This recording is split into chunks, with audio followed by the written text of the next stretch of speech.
Do you follow bodybuilders like Lauralee Chapatos, Jen Dory, Janet Leug? Do you take notes from your favorite Gymshark influencers? Have you been feeling some type of way about summer coming up? Are you Googling how to lose fat? Maybe you have a lot of knowledge, but you're just struggling to apply it.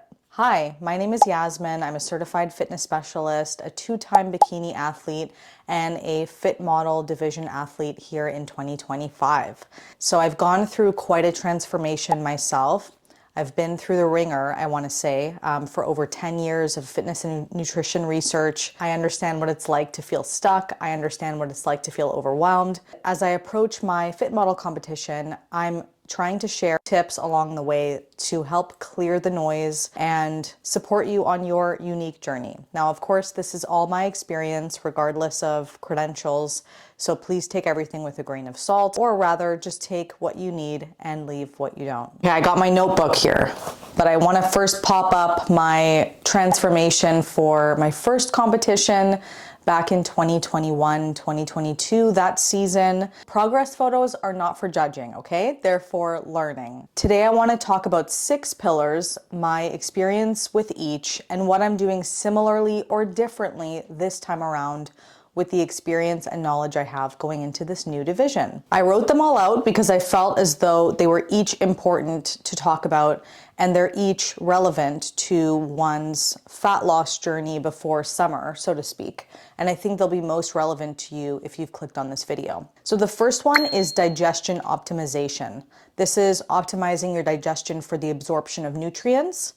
The second one is hydration consistency, which we'll talk a little bit about. The third one, I grouped electrolyte and hormone balance, and I'll explain why.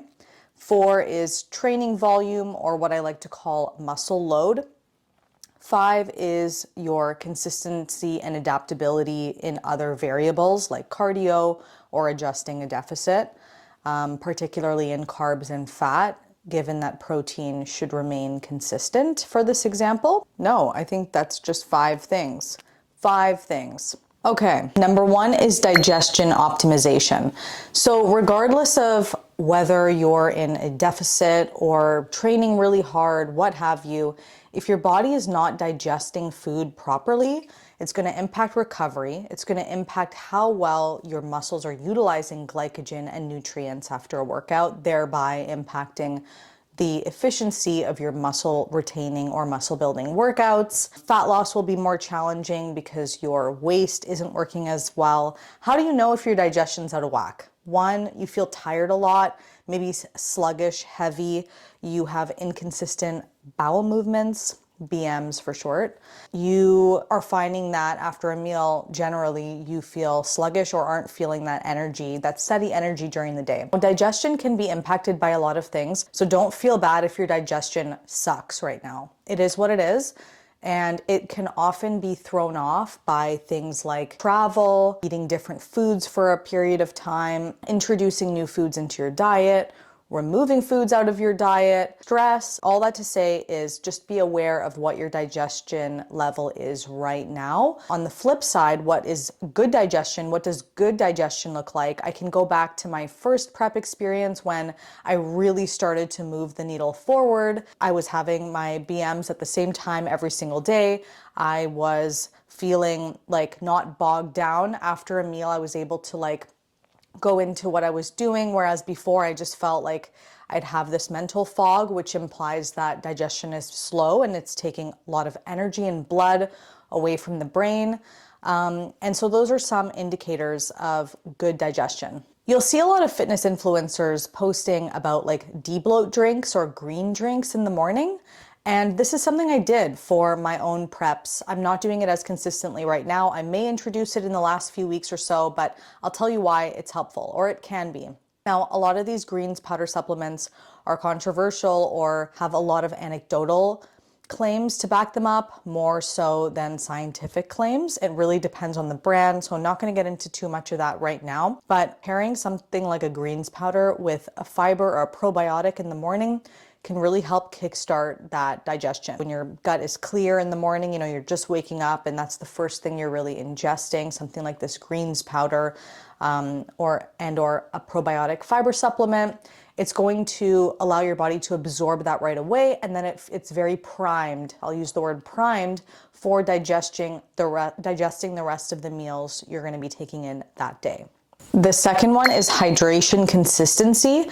So my hydration has never been more consistent than on my last prep, which would be my second one. I was actually tracking my water through this big 2-liter jug. It was like a cheap plastic one, but I'd fill it twice a day and I was aiming for 4 liters. I know you folks that like ounces or gallons. I cannot. I operate in liters and milliliters here in Canada, but that's what I did. And so I think that equated to about my body weight in ounces. I think I had done that calculation, that conversion. And I think, you might hear sometimes drink a gallon of water a day, and it really does depend on your activity. I was doing a significant amount of cardio at the time, so it was helpful to have that hydration. One thing I didn't consider at that time was electrolyte balance. But before we get into hormones and electrolyte balance in the body, having salt on my meals, that I believe did the trick at the time. I was having salt, pretty regularly and drinking a lot of water. But the consistency is what's really interesting that I don't think a lot of people talk about.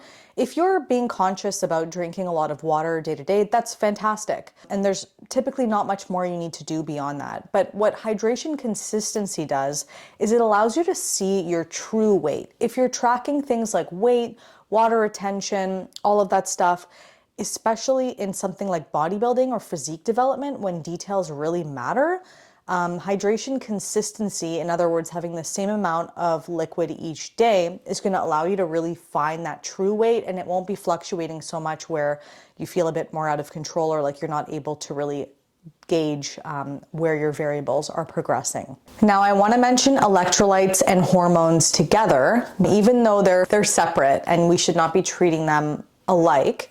It's all about the balance in the body, right? So, okay, let's say our digestion's in check, our body's primed for digesting things properly, whether that's through a probiotic, a greens drink, or something to facilitate improved digestion earlier in a fat loss phase. Once you have digestion in check, and once you have your hydration fairly consistent, the next step from there is going to make sure that electrolytes are in balance. And then if your body isn't responding still, hormones might be a factor as well. So before looking at weight trends, scale weight, we want to see how we're feeling in terms of energy, performance, recovery, because really that's what's going to dictate our shape at the end of the day. So electrolyte balance can be done through supplementing with a bit of salt on each of your meals. It could be as simple as, gauging whether or not you're getting enough potassium. There are other companies, not sponsored, like Element or Organica, that make electrolyte packages. I think they're really salty. I don't love the taste. So I've cut them in half and supplemented them in my water. The other thing about hormones and making sure there's a balance in the body, I don't want to get into hormones in too much detail, but it's super important that I mention it while talking about things like electrolytes or balance in the body. To make sure that our system is operating efficiently, we also want to be a little bit aware of how our hormones may be playing a role. Now, for many of you who may have things like PCOS or a slow thyroid or concerns about your hormones, I've had several clients going through menopause or perimenopause or postmenopause, and there are a lot of different hormonal interests depending on your age that are worth at least being aware of. Hormones are really important for functions of performance, energy, clarity, etc. But I don't want you to worry about your hormones, because a lot of hormonal regulation can be facilitated through diet, exercise, and the basics. So I wanted to mention it here because it is a pillar of successful long-term physique change, and it's often why bodybuilders will do blood work at the onset of a prep, and why I'd recommend doing blood work if you're starting, a pretty significant physique transformation. Just for awareness, it's not to say that you can't, move forward depending on the level of extreme that you're planning on going. For myself, I got my blood work done before competing in Fit Model, even though it doesn't require as much leanness as, say, the bikini division. Next is training volume, and what I like to call your load on your muscles, or muscle load week to week. So you'll see how the pillars are kind of adding up to each other, right? Next is going to be retaining muscle, and why you'll see, countless workouts online, right? Of people's physiques that you may admire, but they're doing different things. And that's where the overwhelm, the confusion can happen. It's really all about consistency. I've had very different training programs over the years, and it depended on the gym I was going to, my level of effort that week, where my schedule was at. But it's what am I able to do consistently, and what are the exercises that I actually feel? This girl might post this really awesome glute workout, but if I feel it mainly in my low back, that's not going to be an ideal workout for me. I encourage you to take inspiration from workouts that you see online, try them out, and then tweak them. And then here's the boring part. Repeat, repeat, repeat, repeat. 8 to 12 weeks, truly. Adding a little bit of weight here and there once your form is established. I wouldn't add weight for the first 4 weeks. If you're starting out for the first time, I would really just focus on form, mind-muscle connection. Where are you feeling it? Tweaking your program week to week. That's what I did at the onset of my Fit Model prep. It was definitely a different program from my bikini program. Less volume. I really wanted to focus on certain areas, but also some compound movements as well. I shared more details about my training split in a previous video on my prep, if you're interested in seeing that.